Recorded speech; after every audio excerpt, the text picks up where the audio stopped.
ಜೊತೆಗೆ ಒಂದು ಮ್ಯೂರಲ್ ಇದೆ ಅಲ್ಲಿ, ಒಂದು ಉಬ್ಬು ಚಿತ್ರ. ಹೌದು ಸರ್. ಕನ್ನಡ ಭವನಕ್ಕೆ ಎಂಟರ್ ಆದ ತಕ್ಷಣ ಆ ಉಬ್ಬು ಚಿತ್ರಗಳು ಬೇರೆ ಬೇರೆ ಕಲಾಕೃತಿಗಳಿದಾವೆ. ಒಂದು ಪೇಪರ್ ತಗೊಂಡು ಕೆಲವು ಕಲಾವಿದರನ್ನೆಲ್ಲ ಕರೆಸಿ ಒಂದು ಸಭೆ ಮಾಡಿ ಒಂದು ವೈಟ್ ಪೇಪರ್ ಗುರುತು ಮಾಡಿಕೊಟ್ಟೆ, ಇಲ್ಲಿ ಇಂಥದ್ದು ಬರ್ಬೇಕು, ಇಲ್ಲಿ ಅದ್ರ ಬೇಸಿಸ್ ಮೇಲೆ ಅವರೆಲ್ಲ ಕಲಾಕೃತಿಗಳನ್ನ ಮಾಡ್ಕೊಂಡ್ ಬಂದ್ರು. ಅದನ್ನೆಲ್ಲ ಕ್ರೋಢೀಕರಿಸಿ ಅಲ್ಲಿ ಆ ಮ್ಯೂರಲ್ನ ಸಿದ್ಧ ಮಾಡಿದ್ವಿ. ಇದ್ರ ಬಗ್ಗೆ ಜಾಸ್ತಿ ಹೇಳಕ್ ಹೋದ್ರೆ ತುಂಬಾ ಅದೊಂದು ಪುರಾಣ ಆಗುತ್ತೆ ಸರ್. ಅದ್ರ ಪ್ರಯೋಜನ ಲಕ್ಷಾಂತರ ಜನಕ್ಕೆ ಬರ್ತಾ ಇದೆ. ಅದಕ್ಕೋಸ್ಕರ ಸರ್ ಈ ಕಾರ್ಯ ಮುಗಿದ್ಮೇಲೆ ನನಗೆ ಉತ್ಸವಗಳ ಬಗ್ಗೆ ಒಂದು ಒಲವು ಬಂತು.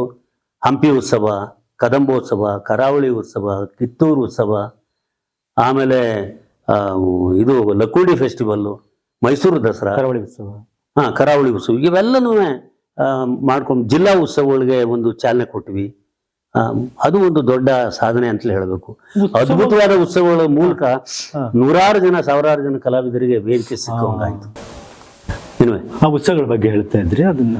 ಹಾಗಾಗಿ ಕನ್ನಡ ಭವನ ಆದ್ಮೇಲೆ ನನಗೆ ಈ ಉತ್ಸವಗಳು ಮಾಡ್ತಕ್ಕಂಥದ್ದು ಒಂದು, ಅದಕ್ಕಿಂತ ಮುಂಚೆ ನನಗೆ ಕೊಟ್ಟಂತ ಸವಾಲುಗಳು ಆ ಸಂದರ್ಭದಲ್ಲಿ ಜೆ.ಎಚ್. ಪಟೇಲ್, ಸಿದ್ದರಾಮಯ್ಯನವರು ಇವರೆಲ್ಲ ಒಂದು ರೀತಿಯ ಸಮಾಜವಾದಿ ಹಿನ್ನೆಲೆಯಿಂದ ಬಂದಂತವರು. ಲೋಹಿಯ ಎಸ್.ಎಂ. ಕೃಷ್ಣ ಅವ್ರನ್ನೂ ಒಳಗೊಂಡಂತೆ ಪಟೇಲ್ರು, ಅನಂತಮೂರ್ತಿಯವರು, ಅನಂತಮೂರ್ತಿಯವರು ಇವರೆಲ್ಲ, ಆಮೇಲೆ ಆವಾಗ ಸಿದ್ದರಾಮಯ್ಯನವರು. ಸೊ ಆವಾಗ ನನಗೆ ಅವರೊಂದು ಕೆಲಸ ಕೊಟ್ರು, ಒಂದಷ್ಟು ಪ್ರಕಟಣೆಗಳು ತರಬೇಕು ಅಂತ. ಹಾಗಾಗಿ ಬಾಬಾ ಸಾಹೇಬ್ ಅಂಬೇಡ್ಕರ್ ಅವರ ಎಲ್ಲಾ ಸಂಪುಟಗಳು ಕನ್ನಡಕ್ಕೆ ಅನುವಾದ ಮಾಡಿ ಅದನ್ನು ತಂದೆ. ದಾಸ ಸಾಹಿತ್ಯದ ಸುಮಾರು 33-34 ಸಂಪುಟಗಳು, 15 ಸಂಪುಟಗಳ ವಚನ ಸಾಹಿತ್ಯ ತಂದ್ವಿ. ಹಾಗಾಗಿ ಬೇರೆ ಬೇರೆ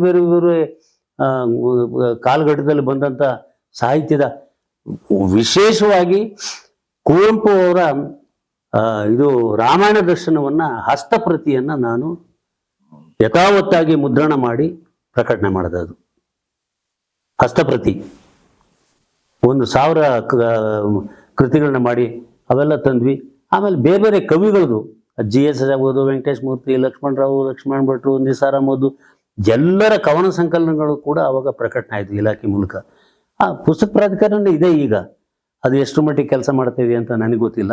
ಇದ್ರ ಜೊತೆಗೆ ನಾನು ಈಗಾಗಲೇ ಹೇಳಿದ ಬಹಳ ದೊಡ್ಡ ಕನಸಿದ್ದು 1986-87ರಲ್ಲಿ ಒಂದ್ಸರಿ ವಿಜಯನಗರ ಉತ್ಸವ ಅಂತ ಆಗಿ ಅದು ಒಂದೇ ವರ್ಷಕ್ಕೆ ನಿಂತು ಹೋಗ್ಬಿಡ್ತು. ಅದು ಆ ಕಾಲದಲ್ಲಿ ನಜೀರ್ ಸಾಹೇಬ್ರು ಅಂತ ಮಂತ್ರಿಗಳಿದ್ರು, ಸಾರಿಗೆ ಸಚಿವರು, ಸಾರಿಗೆ ಅಲ್ಲ ಅವರು ಗ್ರಾಮೀಣಾಭಿವೃದ್ಧಿ ಸಚಿವರಾಗಿದ್ರು. ಅವ್ರು ತೀರ್ಕೊಂಡ್ರು ಅಂತ ಹೇಳ್ಬಿಟ್ಟು ಹಂಪಿ ಉತ್ಸವ ನಿಂತು ಹೋಗಿತ್ತು, ಅದು ವಿಜಯನಗರ ಉತ್ಸವ. ನಾನ್ ಬಂದ್ಮೇಲೆ ಅದನ್ನ ಹಠ ಮಾಡಿ ಆ ವಿಜಯನಗರ ಉತ್ಸವನ, ಹಂಪಿ ಉತ್ಸವನ 1995 ಆರಂಭ ಮಾಡಿದೆ. ಅದ್ರ ಜೊತೆಯಾಗಿ ಆ ಗ್ಯಾಪ್ ಅಲ್ಲಿ ಹಂಪಿ ಉತ್ಸವ, ವಿಜಯನಗರ ಉತ್ಸವನ ಪ್ರತಿಭಾ ಪ್ರಹ್ಲಾದ್ ಅವರು ಕೂಡ, ರಾಮಕೃಷ್ಣ ಹೆಗಡೆ ಅವರ ಬೆಂಬಲದಿಂದ ಅವರು ಕೂಡ ಮಾಡ್ತಾ ಇದ್ರು. ಬಟ್ ಹಂಪಿ ಉತ್ಸವ ಬಹಳ ಅದ್ಭುತವಾಗಿ ಇಡೀ ವಿಶ್ವವನ್ನೇ ಆಕರ್ಷಿಸ್ತಕ್ಕಂಥ ಒಂದು ಮಟ್ಟದಲ್ಲಿ ಹಂಪಿ ಉತ್ಸವ ನಡೆಯಿತು. ತದನಂತರ ದಿನಗಳು ಈಗಲೂ ನಡೀತಾ ಇದೆ. ನೀವೇನ್ ಸರ್ ಕಲ್ಗೂ ಲೈಟ್ ಬಿಟ್ಬಿಟ್ಟಿದ್ರಲ್ಲ ಸರ್? ಕಲ್ಲಿನ ಬಂಡೆಗೆ ಅದು ಅದ್ಭುತವಾದ ವಿದ್ಯುತ್ ದೀಪದ ಅಲಂಕಾರ ಮಾಡಿಸ್ಲಿಕ್ಕೆ ನನಗೆ ಇಬ್ಬರು ಸಹಕಾರಿ. ಒಬ್ಬರು ಶ್ರೀನಿವಾಸ ಜಿಕ್ಕಪ್ಪಣ್ಣ, ಇನ್ನೊಬ್ರು ಸಿ.ಜಿ. ಕೃಷ್ಣಸ್ವಾಮಿ. ಆಮೇಲೆ ಹಂಪಿ ಉತ್ಸವ ಮಾಡ್ಲಿಕ್ಕೆ ನನಗೆ ಪೂರಕವಾಗಿ ಎಲ್ಲಾ ರೀತಿಯ ಸಹಕಾರ ಬೆಂಬಲ ನೀಡಿದಂತವ್ರು ಎಂ.ಪಿ. ಪ್ರಕಾಶ್ ಅವರು. ಆಮೇಲೆ ಕದಂಬೋತ್ಸವ ಮಾಡಿದೆ, ಯಾಕಂದ್ರೆ ಅಲ್ಲಿ ಏನೂ ಇರ್ಲಿಲ್ಲ. ಬನವಾಸಿ ಕದಂಬೋತ್ಸವ, ಅಲ್ಲಿ ಪಂಪ ಹುಟ್ಟದ ಅಂತಲೇ ಯಾರಿಗೂ ಗೊತ್ತಿರಲಿಲ್ಲ. ಬನವಾಸಿ ಕದಂಬೋತ್ಸವ 5 ಉತ್ಸವಗಳು ಮಾಡಿದೆ. ಕರಾವಳಿ ಉತ್ಸವ ಮಾಡಿದೆ, ಲಕ್ಕುಂಡಿ ಫೆಸ್ಟಿವಲ್. ಸರ್ ಕರಾವಳಿ ಉತ್ಸವ ನಿಮ್ಗೆ ಸ್ವಲ್ಪ ತುಳು, ಕೊಂಕಣಿ, ಬ್ಯಾರಿ ಎಲ್ಲಾ ಭಾಷೆಗಳು ಅವಾಗ? ಅಲ್ಲಲ್ಲ, ನನಗೆ ಹಂಗ ಅನ್ನಿಸ್ತು ಅವಾಗ. Super sir. ಆಮೇಲೆ ಈಗ ಕಿತ್ತೂರು ಫೆಸ್ಟಿವಲ್, ಇವೆಲ್ಲ ಯಾಕೆ ಮಾಡ್ತಾ ಇದೀವಿ ಅಂದ್ರೆ ಆಮೇಲೆ ಇದು ಪಟ್ಟದಕಲ್ಲು ಐಹೊಳೆ ಫೆಸ್ಟಿವಲ್ಗಳು ಅವೆಲ್ಲ ಮಾಡಿದ್ವಿ. ಯಾಕೆ ಮಾಡಿದ್ವಿ ಅಂದ್ರೆ ಐತಿಹಾಸಿಕ ಸ್ಥಳಗಳನ್ನ ಈ ಉತ್ಸವಗಳ ಮೂಲಕ ಪರಿಚಯ ಮಾಡಿಕೊಡ್ತಕ್ಕಂಥದ್ದು ನಮ್ಮ ಉದ್ದೇಶ ಆಗಿತ್ತು. ಹಂಪಿ ಉತ್ಸವ ಮಾಡತಕ್ಕಂಥ ಏನು ವಿಜೃಂಭಣೆಗಲ್ಲ, ಖುಷಿಗಲ್ಲ. ಹಂಪಿ ಅನ್ನೋದೊಂದು ಐತಿಹಾಸಿಕ ನಗರ ಅಲ್ಲಿ ಇತ್ತು, ಗತವೈಭವ ವಿಜಯನಗರ. ಅಲ್ಲಿ ಹೇಳ್ತಾರೆ, ಎಂದು ಕಂಡು ಕಾಣರಿಯದ, ಯಾವ ಕಿವಿಯೂ ಕೇಳದ, ಯಾವ ಕಣ್ಣು ಕಾಣದ ಅತ್ಯಂತ ಅದ್ಭುತವಾದ ಸಾಮ್ರಾಜ್ಯ ವಿಜಯನಗರ ಸಾಮ್ರಾಜ್ಯವಾಗಿತ್ತು ಅಂತ ಇಲ್ಲಿ ಬಂದ ಪ್ರವಾಸಿಗರು ಬರೀತಾರೆ. ಅಂತ ಇದನ್ನ ನನ್ನ ಉದ್ದೇಶ ಇಷ್ಟನೇ, ಗತವೈಭವದ ಪುನರ್ದರ್ಶನ ಮಾಡಿಕೊಡ್ತಕ್ಕಂಥ ಉದ್ದೇಶದಿಂದ ಈ ಉತ್ಸವಗಳನ್ನ ಮಾಡಿದ್ವಿ. ಆ ಉತ್ಸವಗಳು ಆಯಿತು. ಸುಮಾರು 7 ವರ್ಷಗಳ ಸುದೀರ್ಘ ಸೇವೆಯನ್ನು ಕನ್ನಡ ಸಂಸ್ಕೃತಿಯಲ್ಲಿ ಇಲಾಖೆಯಲ್ಲಿ ನಾನು ಮಾಡಿದೆ. ಆದ ಮಧ್ಯದಲ್ಲಿ ಒಂದು 2 ವರ್ಷ ನಾನು ಸಂಸ್ಕೃತಿ ಇಲಾಖೆಗೆ BBMPಗೆ ಜಾಯಿಂಟ್ ಪಿಟಿಷನ್ ಆಗಿ ಹೋದೆ ಮರುನಿಯೋಜನೆ ಮೇಲೆ. ಅಲ್ಲಿ ಯಾವಾಗ SM ಕೃಷ್ಣ ಅವರು ಇದ್ರು. ಅಲ್ಲಿ ಹೋದಂಥದ್ದು ಅಲ್ಲಿ ನನಗೆ ಸವಾಲು ಅಂತ ಅಂದ್ರೆ ಉದ್ಯಾನ ನಗರಿ ಬೆಂಗಳೂರನ್ನ ಪುನರುತ್ಥಾನಗೊಳಿಸ್ಬೇಕು. ಆ 2.5 ವರ್ಷಗಳಲ್ಲಿ ಬೆಂಗಳೂರಿನಲ್ಲಿ 320 ಉದ್ಯಾನಗಳನ್ನ ಗುರುತಿಸಿ 161 ಉದ್ಯಾನವನಗಳನ್ನ ಇಡೀ ಬೆಂಗಳೂರು ನಗರದಲ್ಲಿ ಪುನರುತ್ಥಾನಗೊಳಿಸಿದಂಥ ಸೌಭಾಗ್ಯ ನಮ್ಮದು. ನನಗೆ ಅವಕಾಶ ಸಿಕ್ತು. ನಾವು ಪುಣ್ಯವಂತರ ಸರ್, ನಿಮ್ಮ ಈ ಅಧಿಕಾರಾವಧಿಯಲ್ಲಿ ಇದು ಒಂದು ನನಗೆ ಕೊಡುಗೆ ನೀಡತಕ್ಕಂಥ ಒಂದು ಸೌಭಾಗ್ಯ ಬಂದಿದ್ದು. ಅದರ ಜೊತೆಗೆ ನಾನು MSL ಕೂಡ ಕೆಲಸ ಮಾಡಿದೆ, ಕಾರ್ಯನಿರ್ವಾಹಕ ನಿರ್ದೇಶಕ ಅಂತ. ಆವಾಗ ನಿತ್ಯೋತ್ಸವ ಕಾರ್ಯಕ್ರಮ ಮಾಡಿ ಸುಮಾರು ಪೀಳಿಗೆಗಳನ್ನ, ಇವತ್ತಿನ ಯುವ ಪೀಳಿಗೆಗಳನ್ನ ಲಹರಿಯವ್ರ ಜೊತೆ ಮಾಡಿ ಗಾಯಕ ಪಡೆಯನ್ನೇ ಅವಾಗ ಹುಟ್ಟಾಕಿದ್ವಿ. ತುಂಬಾ ಒಳ್ಳೊಳ್ಳೆ MSL ಅಲ್ಲಿ ಸ್ಪರ್ಧೆಗಳನ್ನ ಮಾಡಿ ಇವತ್ತು ತುಂಬಾ ಜನ ಗಾಯಕರು, ಅದರಿಂದ ಬಂದಂತ ಗಾಯಕಿಯರು ಬಹಳಷ್ಟು ಜನ ಇದ್ದಾರೆ. ಅಲ್ಲಿಂದ ಬಂದಿರೋರು MSL ನಿತ್ಯೋತ್ಸವ ಕಾರ್ಯಕ್ರಮದಿಂದ ಇಂಥ ಒಂದು ಸೇವೆಯನ್ನು ಮಾಡ್ತಕ್ಕಂಥ ಅವಕಾಶ ನನಗೆ ಸಿಕ್ತು. ಈಗಲೂ ಕೂಡ ಸುಗಮ ಸಂಗೀತದ ಬಗ್ಗೆ ಸಾಕಷ್ಟು ಶ್ರಮ ವಹಿಸಿ ಕೆಲಸ ಮಾಡ್ತಾ ಇದ್ದೀನಿ. ನನ್ನ ಜೊತೆ ಎಲ್ಲ ಸಹಕಾರ ನೀಡ್ತಾ ಇದ್ದಾರೆ. ನೋಡೋಣ ಸಂಗೀತ ಯಾವ ರೀತಿ ಬೆಳೆಯುತ್ತೆ ಅಂತ. ಸರ್, ನೀವು ಬೆಳೆಸಿದ್ದೀರಿ, ಅದಕ್ಕೆ ನಾನು ನಿಮ್ಗೆ ಒಂದು ಲೈನಲ್ಲಿ ಮುಗಿಸ್ಬೇಡ ಅಂತಿದ್ದೀನಿ. ಯಾಕಂದ್ರೆ ನಿಮ್ ಸಮಯ ತುಂಬಾ ತಗೊಳ್ತಾ ಇದ್ದೀನಿ. ನೀವು ಸ್ವತಃ ಯುವರಂಗ ಕಟ್ಟದವರು, ಗಾಯಕರು, ಕನ್ನಡದ ಅಧಿಕಾರಿಯಾಗಿದ್ದವರು. ಕನ್ನಡದ ಕಲಾವಿದರಿಗೆ, ಸಂಗೀತಗಾರರಿಗೆ ಯಾವ ಕನ್ನಡದ ಈ ಪರಂಪರೆಯನ್ನು ಉಳಿಸ್ಕೊಂಡು ಹೋಗ್ತಿರುವಂತಹ ಪ್ರತಿಭಾನ್ವಿತರಂತ ನೀವು ಅನ್ಕೊಳ್ತೀವಿ, ಅವ್ರಿಗೆ ಮಾಸಾಶನ ಅನ್ನೋದೆಲ್ಲ ಒಂದಷ್ಟು ಇದೆ. ಆ ನಿಟ್ಟಿನಲ್ಲಿ ನಿಮ್ಮ ಒಂದು ಕೊಡುಗೆ ಏನು ಸರ್? ಮಾಸಾಶನದ ನನ್ನ ಕೊಡುಗೆ ಅಂತ ಹೇಳಕ್ಕಾಗಲ್ಲ. ನಮ್ಮ ಕಾಲದಲ್ಲಿ ಯಾವತ್ತು ಕೂಡ ಕಲಾವಿದರಿಗೆ ಮಾಸಾಶನವನ್ನ ನಾವು ತಡೀಲಿಲ್ಲ, ನಿಲ್ಲಿಸ್ಲಿಲ್ಲ. ನನಗೆ ಪೂರಕವಾಗಿ ಕನ್ನಡ ಭವನ ಕಟ್ಟುವಾಗಲಿ, ಕನ್ನಡ ಸಂಸ್ಕೃತಿ ಇಲಾಖೆ ನಾನು ನಿರ್ವಹಿಸ್ಕೊಂಡು ಹೋಗ್ತಕ್ಕಂಥ ಸಂದರ್ಭದಲ್ಲಿ ನನ್ನ ಜೊತೆ ಕೈ ಜೋಡಿಸಿದಂಥವ್ರು ಇಬ್ಬರು. ಒಂದು ರಾಣಿ ಸತೀಶ್ ಅವರು ಮಂತ್ರಿ ಆಗಿದ್ದವರು, ಇನ್ನೊಂದು ಲೀಲಾದೇವಿ ಆರ್ ಪ್ರಸಾದ್ ಅವರು.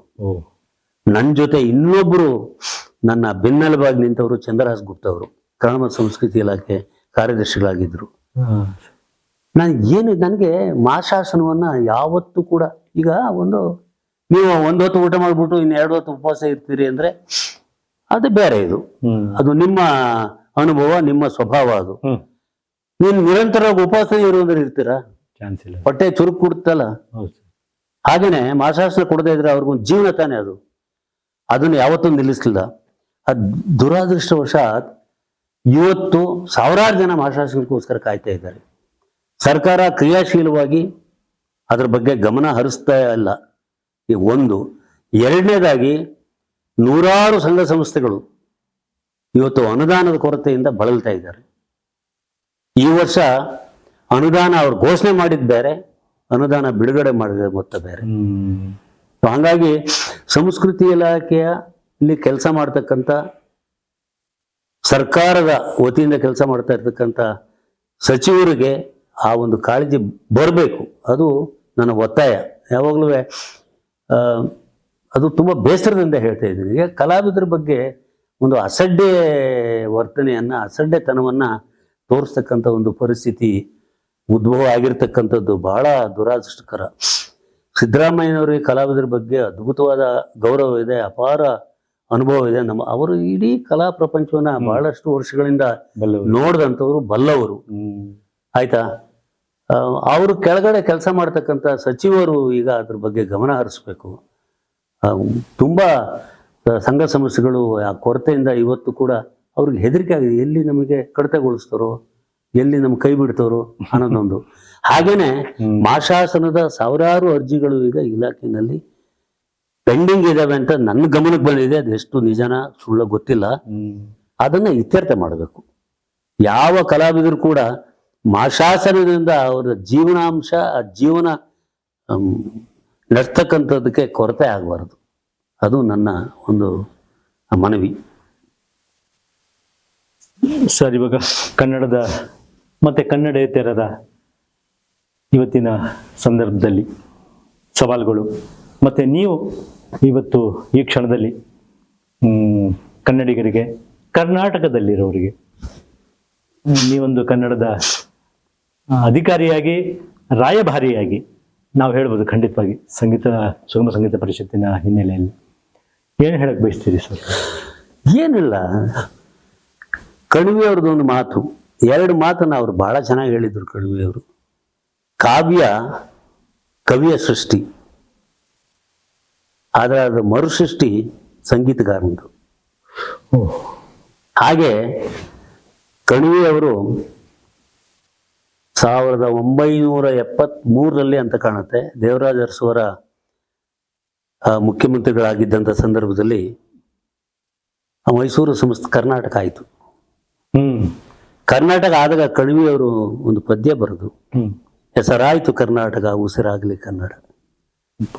ಇದಕ್ಕಿಂತ ನಾನು ಇನ್ನೇನು ಹೇಳಬಲ್ಲೆ?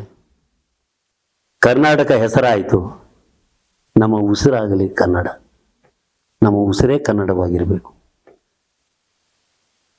ಎಲ್ಲಾದರೂ ಇರು ಎಂತಾದರೂ ಇರು ಎಂದೆಂದಿಗೂ ನೀ ಕನ್ನಡವಾಗಿರುವಂತಾರೆ ಕುವೆಂಪು. ಕನ್ನಡಿಗನಾಗಿರುವಂತ ಹೇಳಲ್ಲ, ಕನ್ನಡವಾಗಿರುವಂತಾರೆ. ಕನ್ನಡ ಅಂದರೆ ಎಲ್ಲವೂ ಒಳಗೊಂಡಿದೆ, ಸಮಗ್ರತೆ. ಜನಜೀವನದಿಂದ ಹಿಡಿದು ದಿನನಿತ್ಯದ ಜೀವನ ಕೂಡ ಕನ್ನಡವಾಗಿರಬೇಕು. ಅದು ವಲಸಿಗರಾಗಿರ್ಬೋದು, ಎಲ್ಲಿಂದ ಓಡಿ ಬಂದವರಾಗಿರ್ಬೋದು, ಯಾವುದೋ ಉದ್ಯೋಗ ಅರಸ್ಕೊಂಡು ಬಂದವರಾಗಿರ್ಬೋದು, ವಲಸೆ ಬಂದವರಾಗಿರ್ಬೋದು, ಬೇರೆ ಭಾಷೆ ಪ್ರಭಾಷಿಕರಾಗಿರ್ಬೋದು, ಎಲ್ಲರೂ ಕೂಡ ಕನ್ನಡತನವನ್ನು ಬೆಳೆಸ್ಕೋಬೇಕು.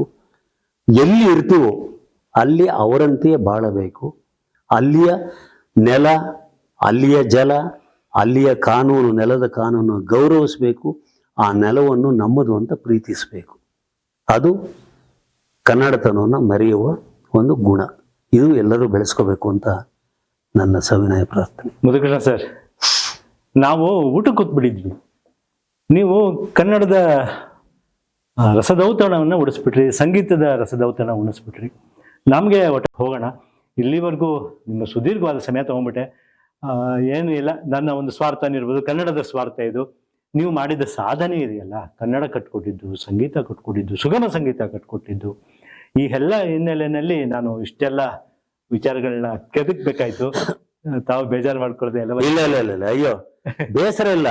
ಕನ್ನಡದ ಬಗ್ಗೆ ನನಗೆ ಏನು ಅಂದ್ರೆ ಗಣೇಶ್ ಅವರೇ, ಈ ನನ್ನ ವಿಷಯನೇ ನಾನು ಅದು ಮಾಡದೆ ಇದು ಮಾಡದೆ ಅಂತ ಹೇಳ್ಕೊಳಕ್ ನನಗೆ, ನೀವೇ ಹೇಳಿದ್ರಿ ನಿಮಗೆ ಸ್ವಾರ್ಥ ಇಲ್ವಾ? ಖಂಡಿತ ಸ್ವಾರ್ಥ ಇಲ್ಲ ನನಗೆ. ನನ್ನ ಸ್ವಾರ್ಥ ಏನು ಅಂದ್ರೆ ಕನ್ನಡ ನಾಡಿನ ಸೇವೆ ಮಾಡ್ತಕ್ಕಂಥದ್ದು. ನಾನು ಇದ್ದಂತ ಇಲಾಖೆ ಅಬಕಾರಿ ಇಲಾಖೆ, ಏನು ಬೇಕಾದ್ರೂ ಮಾಡ್ಬೋದಾಯ್ತು. ಎಂತ ಐಷಾರಾಮಿ ಜೀವನ ಕೂಡ ನಾನು ಪಾಲನೆ ಮಾಡ್ಕೋಬಹುದಾಗಿತ್ತು, ನಡೆಸ್ಬೋದಾಗಿತ್ತು. ಬಟ್ ಆದ್ರೆ ಈ ಕನ್ನಡ ನಾಡಿನ ಸೆಳೆತ, ಈ ಮಣ್ಣಿನ ವಾಸನೆ, ಇದು ಎಲ್ಲ ಹೇಗೆ ನಮ್ಮನ್ನ ಎಳ್ಕೊಂಡ್ಬಂತು ಅಂದ್ರೆ ಅದು ಬಿಟ್ಟು ಆಚೆ ಹೋಗಕ್ ಸಾಧ್ಯವೇ ಇಲ್ಲ. ನಿಸ್ವಾರ್ಥತನದಿಂದ ನಾನು ಸೇವೆ ಮಾಡಿದ್ದೀನಿ.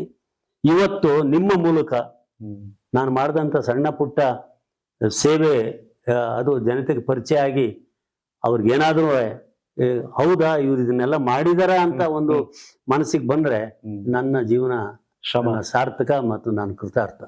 ಅದಕ್ಕಾಗಿ ಈ ಒಂದು ಸಂಧಾನ ನಡೆಸ್ತಂತ, ಈ ಸಂದರ್ಶನ ನಡೆಸ್ತಂತ ನಿಮಗೆ ನಾನು ಧನ್ಯವಾದಗಳನ್ನ ಹೇಳ್ತೀನಿ. ತುಂಬಾ ಚೆನ್ನಾಗಿ ಮಾಡ್ಕೊಟ್ರಿ. ಆಮೇಲೆ ವಿಶೇಷವಾಗಿ ನಿಮಗೆ ಯಾವ ವಿಷಯದ ಬಗ್ಗೆ ಸಾಕಷ್ಟು ಜ್ಞಾನ ಇರೋದು ನನಗೆ ಖುಷಿ ತಂದುಕೊಟ್ಟಿದೆ.